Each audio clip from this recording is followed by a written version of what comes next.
여러분 안녕하세요. 생강남 ETF입니다. 최근에 증시의 변동성이 워낙 크기도 한데요. 그래서 하루하루 미국장과 국내장의 흐름이 크게 차이가 나는 경우에는 왜 그런 걸까 하고 의문을 가지시는 투자자분들이 꽤 있는 것 같습니다. 따라서 관련된 내용을 정리해봤는데요. 그럼 한번 관련된 내용을 살펴보겠습니다. 우선 ETF의 계리율은 ETF의 현재 시장 가격과 실제 가치 간의 차이를 의미하는데요. 이처럼 계리율이 마이너스가 나온다면 현재 ETF가 저평가 상태라는 거고요. 반대로 플러스로 높게 나온다면 해당 ETF는 현재 고평가 상태라는 걸 의미하게 됩니다. 따라서 고평가가 된 ETF를 매수할 경우에는 투자 손실이 발생할 가능성이 있기 때문에 투자 시에 이 계리율도 함께 체크를 할 수만 있다면 활용을 하는 것이 좋을 것 같은데요. 따라서 예를 든다면 화면처럼 ETF의 현재가는 66,100원인데 장중 NAV가 67,050원이라면 계리율의 계산법에 의해서 계리율이 마이너스 1.41%가 나오게 되고요.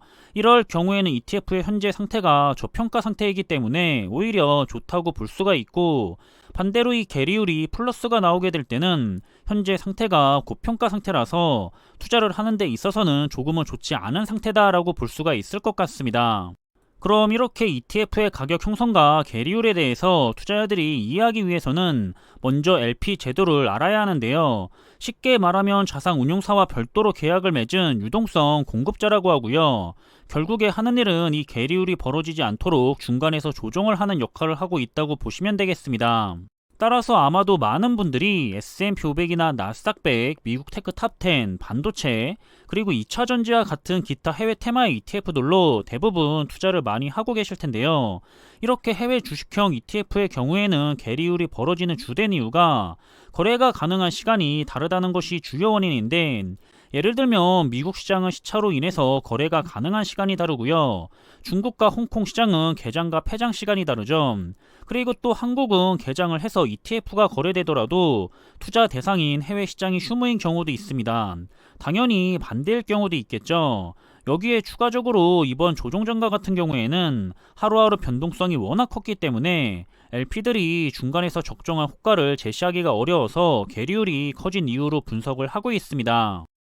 따라서 가끔씩 간밤에 미국 시장에서 마무리된 성과하고 오늘 국내장에서 흘러가는 ETF의 성과가 너무 차이가 나는데 왜 이런 거냐고 질문을 하시는 분들이 종종 있었는데요.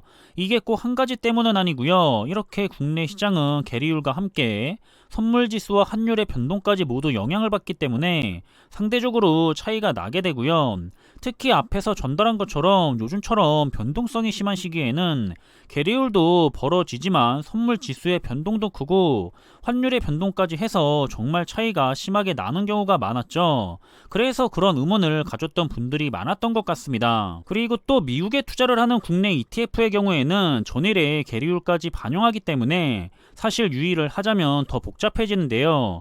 여기서 중요한 포인트는 간밤에 마감이 된 미국의 시장하고 오늘 국내 시장의 차이가 너무 심한데라고 생각이 되는 투자자분들이 계셨다면 이런 이유들을 알고 계시면 된다라는 거라서 또 너무 복잡하고 어렵게 생각을 해서 투자하는 데 방해를 받지는 않았으면 합니다. 그리고 마지막으로 중국에 대한 투자 역시 우리나라하고는 지리적으로 인접해 있기는 하지만 중국은 본토 시장의 개장과 휴장 그리고 폐장 시간이 다르기 때문에 계리율이 발생을 하고 있다는 점도 알고 계시면 좋을 것 같고요.